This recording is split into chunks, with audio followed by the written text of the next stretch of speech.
Un drone pour surveiller l'état des vignobles provençaux. Objectif, repérer l'apparition de foyers susceptibles de ravager les vignes. Découverte dans un instant.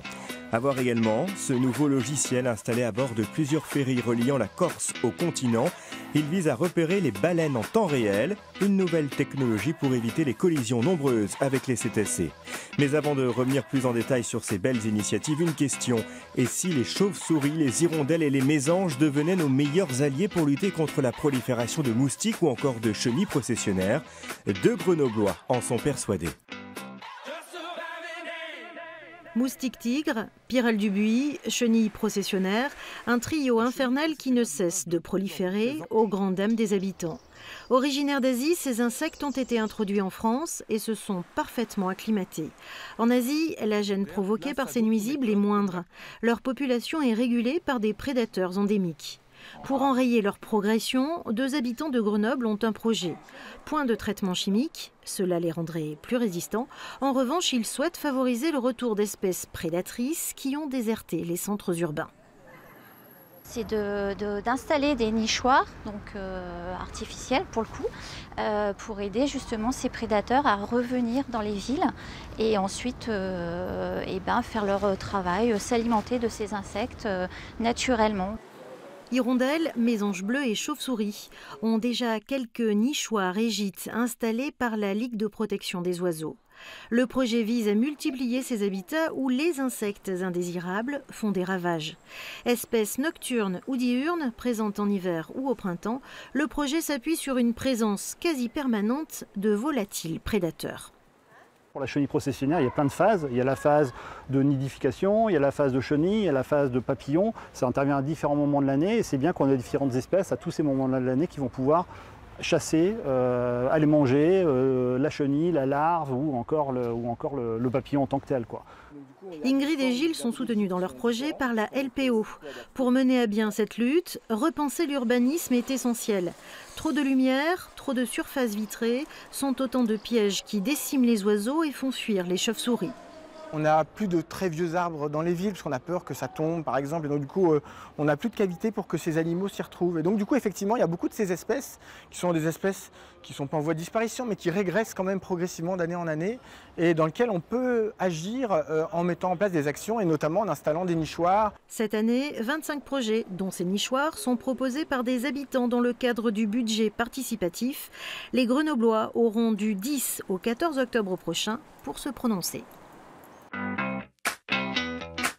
Protéger les grands cétacés de Méditerranée. Voilà l'objectif d'un nouveau logiciel installé à bord de plusieurs ferries reliant la Corse au continent.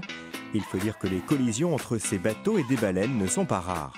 En Méditerranée, les collisions entre les gros bateaux et les baleines sont l'une des principales causes de mortalité chez les cétacés. Pour endiguer ce fléau, l'association Souffleurs d'écume a pensé un outil informatique permettant la géolocalisation de ces mammifères marins. On estime aujourd'hui entre 50 et 70 le nombre de collisions en mer Méditerranée parce qu'en fait voilà, on n'a pas toujours la preuve physique d'une collision. S'informer en temps réel sur les positions des baleines dans le sanctuaire Pélagos, soit au nord de la Méditerranée, c'est le rôle du système appelé REPSET.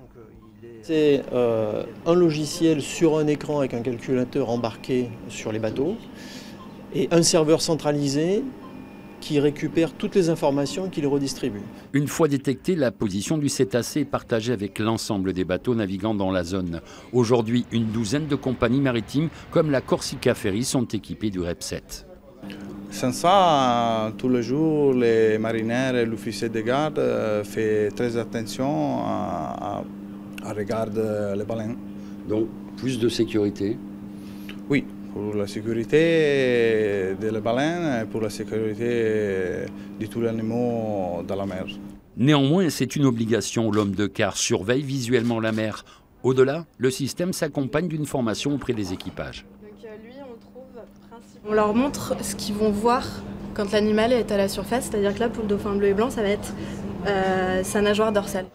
Les infos collectées sont aussi retransmises gratuitement aux scientifiques afin d'étudier les déplacements des gros cétacés. Mettre en avant le Made in France, voilà le concept d'un site internet créé en 2005. Une toute jeune entreprise qui vient d'être récompensée. Ses concepteurs sont les lauréats du concours Talent des cités. Rencontre. À bord de sa camionnette aux couleurs de la République, Adrien, 32 ans, a le sourire. Et pour cause, ce jeune chef d'entreprise est l'un des lauréats au concours Talent des cités. Il a donc reçu ce chèque qui va sensiblement booster son entreprise. Pour une petite entreprise comme nous, c'est déjà beaucoup, donc ça va nous permettre après de continuer à investir dans du marketing pour se faire connaître et puis de participer à d'autres événements avec notre camionnette pour aussi nous faire connaître. Ce qui a séduit le jury, c'est la capacité de Buy Français à sensibiliser les consommateurs. Buy Français, c'est ce site de vente en ligne créé par Adrien et sur lequel sont référencés 5000 produits, de l'alimentation aux meubles, en passant par les vêtements. Tous sont fabriqués en France. La particularité, c'est qu'à chaque commande, le client voit l'impact de ses achats sur l'emploi. Pour mes enfants, quand ils sont nés, j'ai cherché des produits sûrs, de qualité. Donc je me suis naturellement tourné vers le Made in France. Sauf qu'aujourd'hui, trouver du Made in France dans des magasins, dans le commerce physique ou même sur Internet, des fois, c'est assez difficile. Et donc on veut vraiment faciliter ça pour les consommateurs qui puissent consommer français. Ils expriment cette volonté de consommer français, donc on veut les aider à le faire et on veut aider les fabricants à se faire connaître des consommateurs. L'entreprise est en plein développement. Adrien s'est même lancé dans la création de t-shirts, de suites et de sacs en toile, de la toile tissée dans les Vosges. Quand la technologie vient au secours des viticulteurs. Dans le vignoble provençal, les parcelles sont désormais surveillées de près par un drone.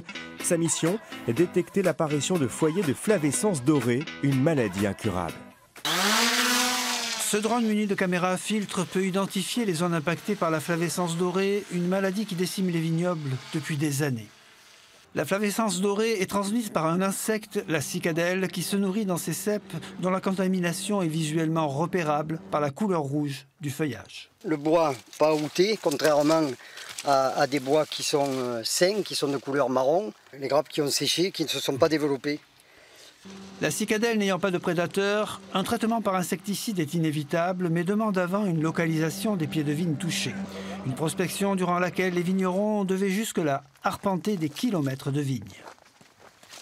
Ça mobilise beaucoup de monde. L'année dernière, plus de 500 personnes sur le département pour passer les 10 000 hectares de vignes du département au peigne fin, rangée par rangée, détecter les pieds malades. Cette prospection des vignobles par drone est testée depuis 2016 dans les Bouches-du-Rhône avec le soutien du conseil départemental. Voilà, parfait.